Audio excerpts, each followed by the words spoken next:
Bonjour à tous, c'est Alex d'Objectif Réussite pour vous présenter ce premier cours sur les suites et notamment sur les différents types de suites numériques. Alors les suites, c'est totalement nouveau pour vous, hein. C'est une notion que vous découvrez. Elle est super importante. Vous allez la voir en première S et la reprendre intégralement en terminale S. Ça tombe très souvent au bac. Ne perdez surtout pas le fil de ce chapitre. Voilà. Donc, comment je définis une suite numérique? Moi, je la définis comme une succession de nombres réels qui dépend simplement d'un entier naturel n. Il existe donc deux types de suites numériques, les suites explicites et les suites récurrentes. Passons aux suites explicites. La définition d'une suite explicite, c'est simplement une relation de un en fonction de n qui est traduite à l'écran. Un petit exemple plus concret, j'ai pris un égale n carré moins 5. Regardez bien, on a bien un en fonction de n. Pour les calculs de termes d'une suite explicite, c'est extrêmement facile. On remplace n par le rang que l'on désire. Je reprends ma suite un égale n carré moins 5. Si par exemple je veux calculer u0, je remplace n par 0 dans l'expression de un. Concrètement, ça se traduit comme ça. Regardez la petite animation, j'ai bien remplacé n par 0 dans l'expression, ce qui me donne u0 égale moins 5.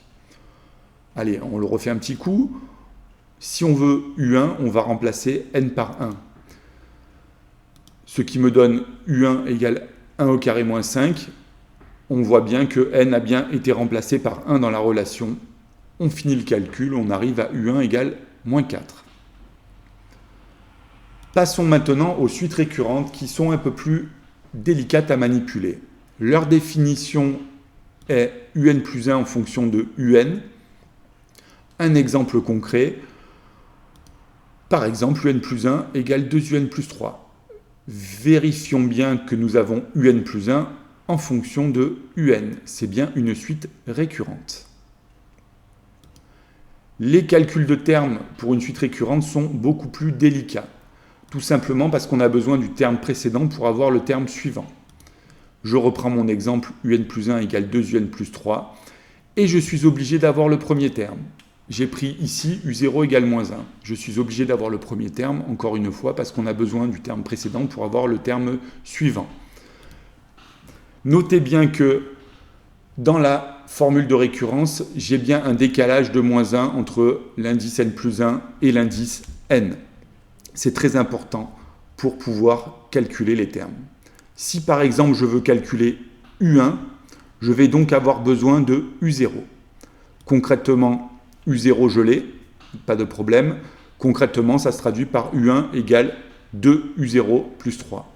Regardez bien, je prends mon indice 1, j'ai bien, en faisant moins 1, je tombe bien sur mon indice 0. J'ai plus qu'à remplacer u0 par sa valeur qui est moins 1, ce qui me donne u1 égale 2 fois moins 1 plus 3. J'ai plus qu'à finir le calcul, je tombe sur u1 égale 1. Là, on va le refaire une deuxième fois parce que là, c'est beaucoup plus compliqué. Regardez, on va vouloir bien entendu u2. Si je veux avoir u2, de quoi j'ai besoin? Bien entendu de u1, du terme précédent. J'écris la relation. Je vérifie bien que j'ai bien mon petit décalage de 1 entre le premier indice et le deuxième indice. C'est bon, j'ai bien mon décalage. J'ai plus qu'à remplacer u1 par le terme précédent. J'obtiens u2 égale 2 fois 1 plus 3, ce qui me donne u2 égale 5. Un petit résumé. Nous avons donc deux types de suites. Le premier type de suite, les suites explicites, qui sont définies par une relation de un en fonction de n, tout simplement. Le deuxième type de suite, les suites récurrentes, qui sont définies par une relation de un plus 1 en fonction de un. Regardez bien ça, c'est uniquement ça qu'il faut retenir. Merci de m'avoir suivi pour cette première vidéo sur les suites. N'oubliez pas que nous sommes sur Facebook et Twitter.